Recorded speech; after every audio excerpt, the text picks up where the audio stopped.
প্রশাসন ও স্থানীয় জনপ্রতিনিধিদের মানবিকহীনতা এবং চরম দায়িত্বজ্ঞানহীনতার চরম মাশুল গুনছেন সাধারণ মানুষ।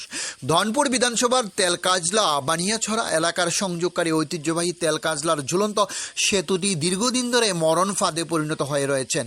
সেতু সংস্কারের দাবি নিয়ে বারবার সোচ্চার হয়েছিল মেলাগড়বাসী, কিন্তু অভিযোগ মোহনবুগ ব্লক ও ধনপুর বিধানসভার প্রতিনিধি কিংবা প্রশাসনের কর্তা কারোরই এদিকে নজর দেওয়ার বিন্দুমাত্র সময় হয়। অবশেষে যে আশঙ্কার কথা বারবার বলা হয়েছিল, আজ সেটাই সত্যি হলো। কোনো বাইক বা বাইসাইকেল আরোহী নয়, খালি পায়ে হেঁটে যাওয়ার সময় সেতুর ফাঁকে পা আটকিয়ে দুর্ঘটনার শিকার হন আব্দুল বারেক নামে 60 বছরের এক বৃদ্ধা। মুহূর্তে কেটে গিয়ে ফিনকি দিয়ে রক্ত বের হতে থাকে পা থেকে। যন্ত্রণায় চিৎকার করে ওঠার পর তিনি জ্ঞান হারিয়ে ফেলেন।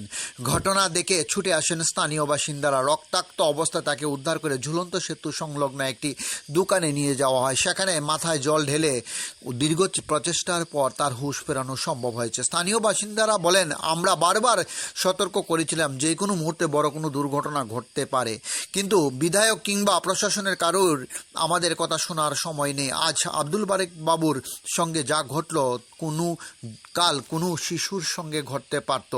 আমরা অবিলম্বে এই সেতুটি সংস্কারের জোরালো দাবি জানাচ্ছি। ডিউরি রিপোর্ট, খোয়াই টাইমস বাংলা। এই মেলাঘর ব্রিজটা ব্রিজটা উঠে যাইতেছি, মানে আজ যেতে এত অসুবিধা, মনে আজ থেকে 4-5 মাস আগে থেকে খবর দিতেছি, মানুষে কইতেছে, কিন্তু এরপরও ব্রিজটা সমাধান করতেছে না। এই ব্রিজটা দিয়ে যে যা গতকালকে একজন অসুস্থ হয়েছে, আজকেও তিনি অসুস্থ হয়েছে। ব্রিজ দিয়ে ফাও ঢুকে গেছে, ফাও কাটতে গেছে, বাইক লিয়ে ফসছে 2-3 জন, কিন্তু এতবার করার পরও যে ব্রিজটা ঠিক করতেছে না তারা।